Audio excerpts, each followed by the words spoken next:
Hello everybody. Today I will be showing you how to make a claymation skeleton.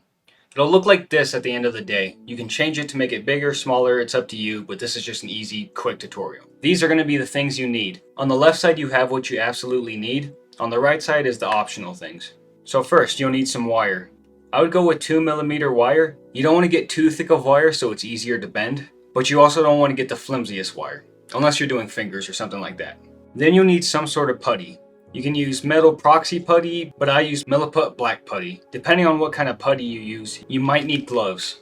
I would say it's better safe than sorry, especially because these gloves are cheap, so just get some to protect your skin. Then you'll need wire cutters. You can try scissors, but that might not do as good of a job. Then you'll need pliers to be able to twist up the wires. Unless you got like little raccoon hands, then go for it. Now for the optional stuff, I use this little wooden mannequin for my claymations beforehand, so I just sketched this out to have a rough idea on how the body is going to shape. I use the pen and pencil to trace the mannequin. It's also easier to sketch where you're going to put the putty at later. But again, this side is optional. To start off, we're going to sketch a human-like figure. I would recommend a human-like figure because you can add on with the putty and you can add on with clay later. If you don't have a mannequin, that's perfectly fine, but I would still suggest sketching a figure. It'll help with measurements later on. Now I'm going to go ahead and draw where the wires are going to be, and then I'm going to draw where the putty should be. Now we're moving on to the wires. I'm going to start off with the head and neck area.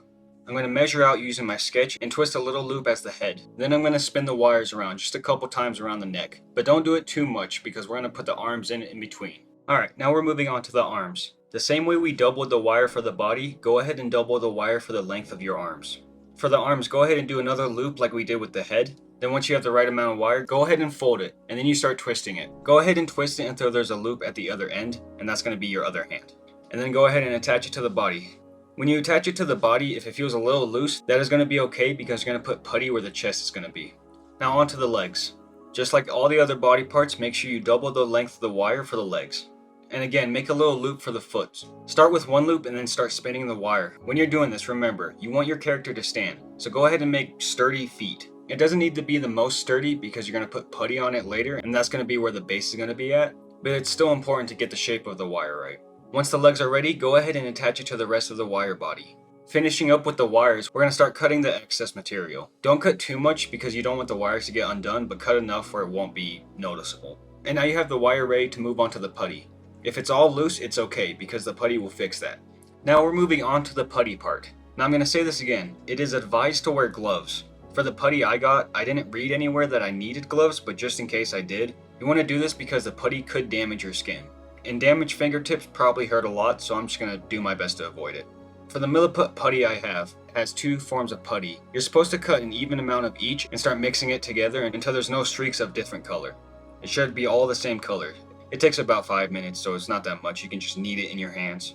Once it's mixed properly, you start putting it on the skeleton. Now I started off with the chest and the crotch area because that's where the arms and legs are going to be moving the most, so it's just easier to get that done now than later. Go ahead and apply the putty where you want more meat on the character. Now this putty will dry and harden, so you won't be able to move those parts, so make sure you have the joints movable. Applying the putty on the wire might take some work, but it will eventually stick on. As long as you don't move the wire too much, it won't get undone.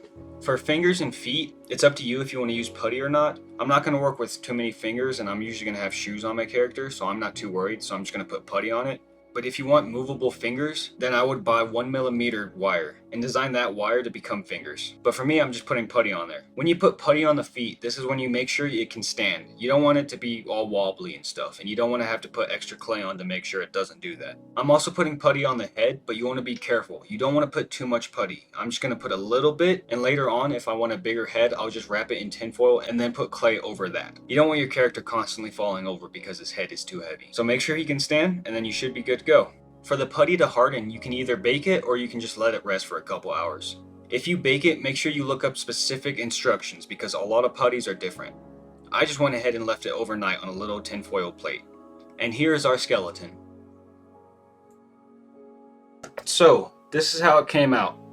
Try to make sure you can keep the feet as level as you can because you want him to be able to stand, I assume. But yeah, so now you can just move him in all directions. Anywhere you didn't put the putty.